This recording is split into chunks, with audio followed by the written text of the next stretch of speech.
एक छोटे से गांव में माधव नाम का एक मेहनती किसान रहता था। उसके पास जमीन का एक छोटा सा टुकड़ा था जो उसका सब कुछ था।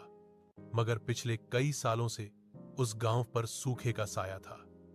आसमान से पानी की एक बूंद भी ठीक से नहीं गिरती थी और माधव की जमीन सूखकर बंजर हो चुकी थी। उसमें दरारें पड़ गई थीं और फसल का तो नामो निशान नहीं था। गांव के बाकी किसानों ने हार मान ली थी।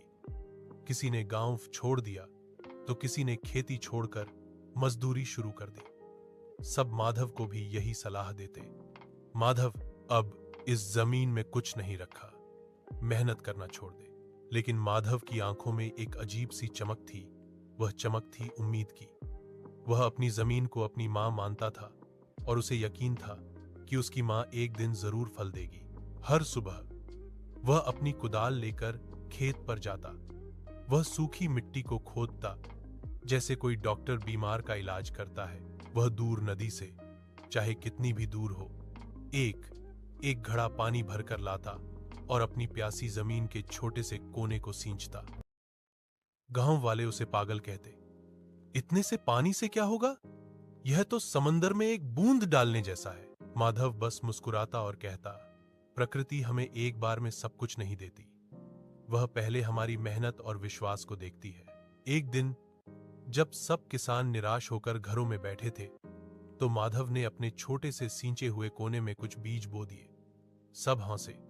उन्होंने कहा, अब तो बारिश का मौसम भी गया, यह बीज भला कैसे उगेंगे? माधव ने जवाब दिया, बारिश ऊपर से नहीं, उम्मीद से होती है। वह रोज सुबह शाम उस जगह को सींचता जैसे अपने बच्चे को पाल रहा हो। और फिर एक चमत्कार हुआ। सूखी तपती जमीन को भेदकर नन्हे नन्हे पौधे बाहर निकल आए। उनकी पत्तियां हरी थीं और वह इतनी चमक रही थीं जैसे उस मिट्टी की उम्मीद जिंदा हो उठी हो। गांव वालों ने जब यह देखा तो वे हैरान रह गए। उन्हें अपनी गलती का एहसास हुआ। अगले ही हफ्ते एक दिन आसमान में काले बादल छा गए और जोरदार बारिश हुई। यह बारिश सिर्फ पानी की नहीं थी, यह माधव की मेहनत का इनाम थी। उस बारिश से पूरी जमीन को जीवनदान मिल गया। माधव की छोटी सी फसल अब लहलहा रही थी। गांव के बाकी किसानों ने भी माधव से सीख ली। उन्होंने फिर से अपने औजार उठाए और नई उम्मीद के साथ अपनी जमीन पर काम करना शुरू किया।